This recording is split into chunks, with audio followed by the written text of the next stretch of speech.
Salut tout le monde, ici Thomas Bourgault, présentement avec M. Jean-René Paquette pour parler du Club Optimiste. M. Paquette, comment ça a commencé le Club Optimiste? Dans le fond, le Club Optimiste, ça a commencé, c'était à Buffalo. À Buffalo, c'est des gens d'affaires de Buffalo qui ont commencé ça en 1911. Ensuite, mais officiellement, ça a commencé au Kentucky. C'était en 1919, donc ça va faire, là, ça fait 100 ans cette année que le Club Optimiste existe. Et pourquoi ils ont créé le Club Optimiste? C'était dans le but de venir en aide à la jeunesse, promouvoir l'esprit sportif. C'était tout ce qui a rapport avec les jeunes, dans le fond. Puis le club de Saint-Raymond, lui, a commencé en 1970. C'était M. Wilfrid Paquette qui avait parti ça en 1970. Donc, on le salue. Oui, on le salue. Donc, ça va faire 50 ans, l'année prochaine, que le Club Optimiste de Saint-Raymond existe. Et vous faites des activités pour encourager la jeunesse, pour encourager l'économie locale. Quelles activités vous faites concrètement? Mais dans le fond, quand le club a commencé en 1970, c'est eux qui ont fondé le centre de ski à Saint-Raymond. Fait que ça a commencé là tout de suite de s'impliquer au niveau des jeunes. Nous, maintenant, ce qu'on fait surtout, bon, on a plusieurs activités durant l'année. Ça commence avec, à l'automne, la visite des entreprises. Donc, c'est des jeunes de 6e année qui visitent différentes entreprises de la région locale. Donc, les gens d'affaires prennent leur temps d'accueillir les jeunes pendant 2-3 heures de temps. Fait que le Club Optimiste, ça fait plusieurs années qu'il organise cette visite d'entreprise pour les jeunes de 6e année. Puis, depuis quelques années, on l'a fait en 2 volets. On l'a fait un volet à l'automne, puis un volet au printemps, parce que les jeunes, ils ont une session intensive en anglais à cette heure. Fait que le fait que les groupes sont séparés en 2, bien, on fait une visite à l'automne et au printemps. Fait que ce printemps, il y a eu une visite mercredi le 10 avril, puis selon le nombre d'élèves, je m'organise toujours pour avoir à peu près 4 élèves par entreprise. Fait qu'il y était 60 élèves pour la visite, fait que j'ai eu besoin de 15 entreprises pour cette visite d'entreprise du 10 avril. Et je suis allé visiter Dalton Ford. Il se situe au 605 Côte-Joyeuse. J'ai rencontré Mélanie Robitaille, son travail est à l'accueil, et Étienne Bédard, sa fonction est le directeur général. Puis on va plus parler de Étienne Bédard aujourd'hui. Monsieur Bédard est directeur général. Il a 28 employés sous sa direction. Il travaille 8 heures par jour. Puis il y a juste les vendeurs la fin de semaine. Janitor, manager, cashier and accountant.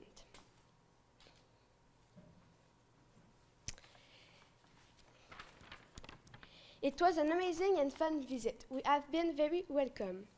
The information was nice but could have been more detailed.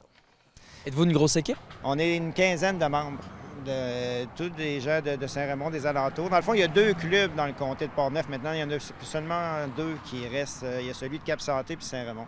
Et les valeurs du Club Optimiste, c'est vraiment d'encourager l'avenir d'un œil positif. Trouvez-vous parfois, et jusqu'à quel point on vit dans un monde qui, des fois, on se dit on aurait besoin là, d'une petite pilule pour bien aller. Vous êtes vraiment dans la vague. Il faut que ça aille bien. Oui, on a même un credo à la fin de nos réunions là, qui promue, dans le fond, l'optimisme. Puis on s'amuse avec ça. Nous, on est une gang de gars, dans le fond, là, qui se rencontrent aux 3 semaines. Puis c'est un petit peu un club social en même temps. C'est enjoué comme rencontre. Oui, c'est très, très enjoué. Nos conjoints se joignent à nous très souvent aussi dans les activités pour les jeunes. Donc, Qui parle le plus fort entre les conjoints et les conjointes? Ça dépend. Quand on a besoin d'être sérieux, on fait venir les conjointes. OK. Vous ramène à l'autre quand même, c'est bien. Et vous faites vos rencontres à quel endroit? On fait ça normalement au restaurant ici, La Croquée. Puis sinon, c'est sur le terrain, là, comme je vous dis, les activités là, qu'on a. Bon, ben c'est ça, il y avait la visite des entreprises, mais il y en a d'autres. Il y a le petit tour. Dans le fond, le petit tour, c'est notre plus grosse levée de fonds. C'est les jeunes qui font des tours de vélo ici dans Saint-Raymond. Ils ramassent des sous, ils font des tours de vélo. Cette année, ils ont ramassé 8 200 $ les jeunes. Beaucoup quand même. Oui, puis c'est cet argent-là qui est redistribué dans l'année. Donc, tout au cours de l'année, on va redistribuer cet argent-là beaucoup avec les écoles, l'école secondaire et l'école primaire. Donc, c'est un peu ça le concept. C'est important d'encourager. Et les prochains projets pour le Club Optimiste, quels sont-ils? Bien là, ça va être la saison qui va recommencer au mois de septembre. Cette année, on va avoir une nouvelle activité. On va faire... on l'a recommencé cette année. Dans le fond, On finance un peu une pièce de théâtre pour les jeunes qui s'en vont, qui passent du primaire au secondaire. Des fois, c'est stressant pour les enfants, passer du primaire au secondaire. Donc, ils ont fait une espèce de pièce de théâtre à l'école secondaire pour les jeunes de 6e année, pour leur montrer comment ça va se passer, leur transition au secondaire. Donc, on participe à ça.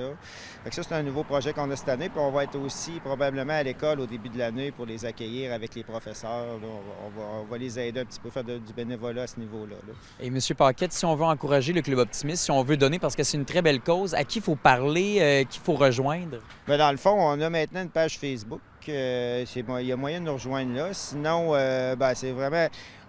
La plupart des gens dans la communauté nous connaissent un peu. Donc, la plupart du temps, les gens vont nous approcher ou vont venir nous voir à nos activités comme à la Petite Star. On fait une compétition de ski aussi à Saint-Raymond. Donc, les gens viennent nous voir là. Aussi, c'est de s'impliquer dans le club. On est 15 membres, mais on a toujours de la place à accueillir d'autres personnes. Donc, c'est un peu ça, notre moyen de financement. On ramasse des fois des commandites pour nos activités. C'est une autre façon de s'impliquer. Et vous trouvez des commandites, vous encouragez les gens. J'imagine que ça prend de la passion quand même pour faire partie du Club Optimiste. Ben oui, puis c'est sûr que les gens, les commerçants à Saint-Raymond sont tout le temps sollicités. Donc, c'est très fun quand ils participent avec nous puis qui s'impliquent là-dedans. Donc, c'est du bonheur, c'est le fun. Il faut simplement rester optimiste. Ben oui, c'est ça. Merci, M. Paquette. Ben, merci beaucoup.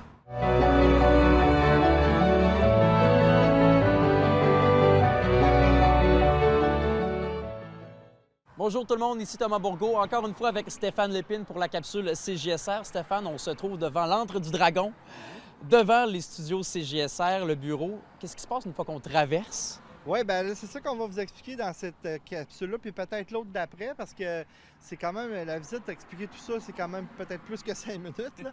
Alors, ce qu'on va vous montrer un petit peu, c'est quand vous arrivez à CJSR, qui vous rencontrez. Puis ensuite de ça, on va vous expliquer un petit peu les locaux, puis qu'est-ce qu'on fait dans chacun des locaux.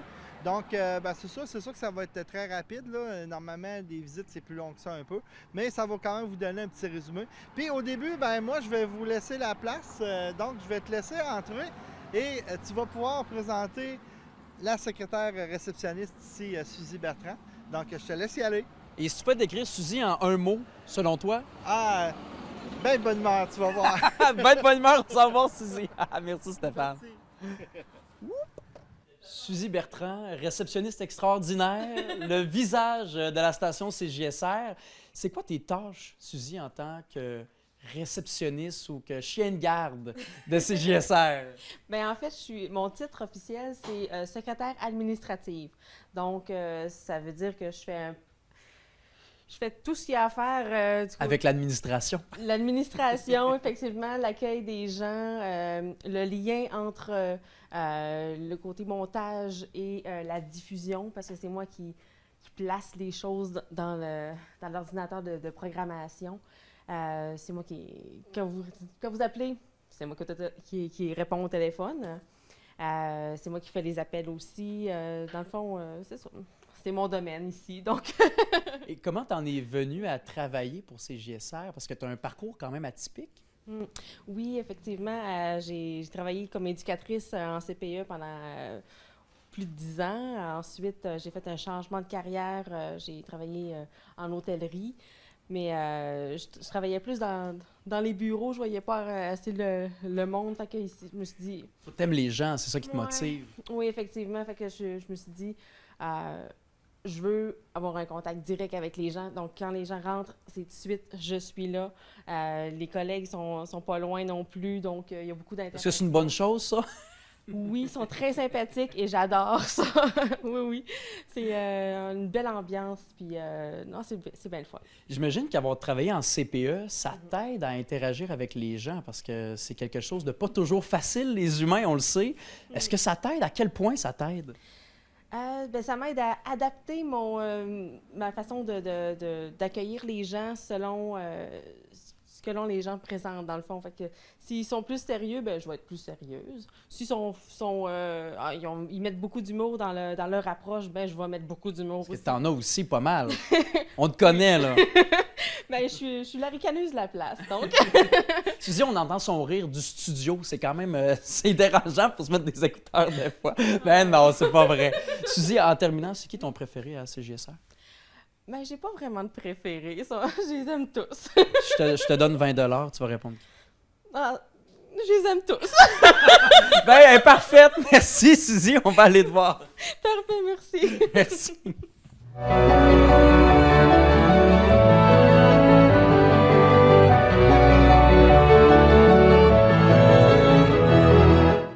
Alors, pour notre chronique patrimoniale de cette semaine, on se trouve à Donnacona, devant l'église, bien sûr, Sainte-Agnès. Et vous avez sûrement remarqué qu'il y a quelques petits monuments en avant de l'église. Alors, il y en a un qui est en hommage aux bâtisseurs. D'ailleurs, celui-là aussi, il y a une petite plaque 50 ans de solidarité syndicale à Donnacona, 1937-1987.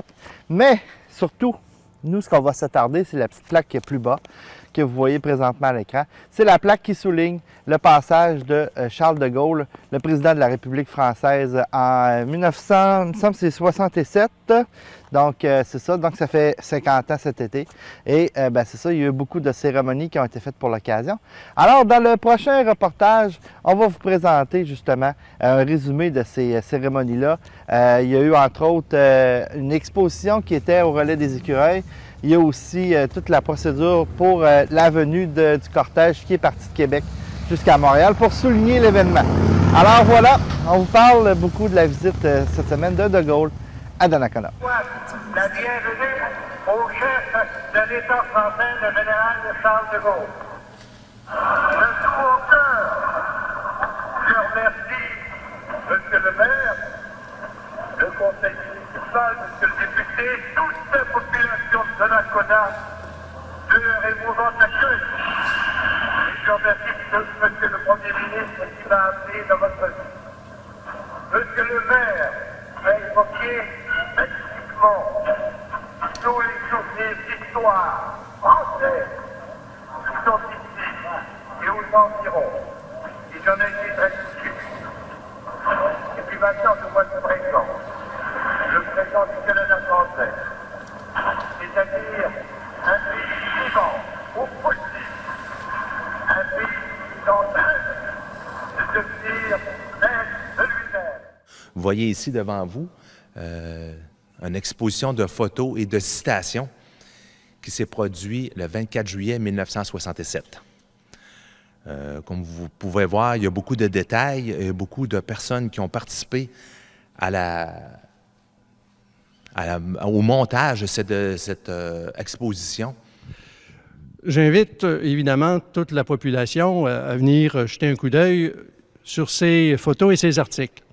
Mais ce qu'il y a de plus particulier, c'est que dans les grandes photos, et même des fois dans les plus petites, certains peuvent se reconnaître s'ils ont plus de 50 ans, et d'autres reconnaîtront des grands-parents ou des parents qui étaient présents. J'emporterai de mon passage ici un souvenir inoubliable. Je vous en remercie toutes et tous. Et mes vœux les plus profondément sincères sont avec chacune, chacun de vous et avec votre ville. Vive Donnacona, vive le Canada français, vive la Nouvelle-France et vive la France! Par son passage et sa présence, il a éveillé en nous des sentiments de fierté très forts et particulièrement opportuns pour le milieu ouvrier à l'époque. Il a fait bon d'entendre cet homme prestigieux proclamer avec force et ardeur qu'il fallait être fier de notre lien avec la grande famille française. C'était la voix de grand-papa il y a 50 ans aujourd'hui. La suite de son discours, qu'on a dans les archives familiales, se disait comme suit. Permettez cependant, cher général, que le maire de Donnacona vous fasse remarque qu'ici même, nous foulons le sol du fief portant le nom de la seigneurie de Bel-Air, qui fut cédée au sieur Toupin Dussault par l'intendant Jean Talon en 1692. Permettez aussi que nous fassions allusion au chef de la France libre en 1940, un fait de notre petite histoire. Parce qu'il est bon de se rappeler, en fait, qu'au Québec, Il reste encore du chemin à faire. Il y a 50 ans, le général nous disait « Je serai là », il l'a d'ailleurs redit dans son discours, « Je serai là lorsque vous serez prêts à faire ce pas ». Mais je pense que 50 ans plus tard, il nous reste encore des pas à faire. Parce que le passage à Donnacona, c'est d'abord le rappel du passé. C'est le rappel de Jacques Cartier, le premier explorateur français à venir ici, ses relations avec Donnacona et ses deux fils, les voyages que ses deux fils puis Donnacona firent en France, et qui sont finalement le fondement de tout. Le Canada français, d'une certaine manière, a commencé ici.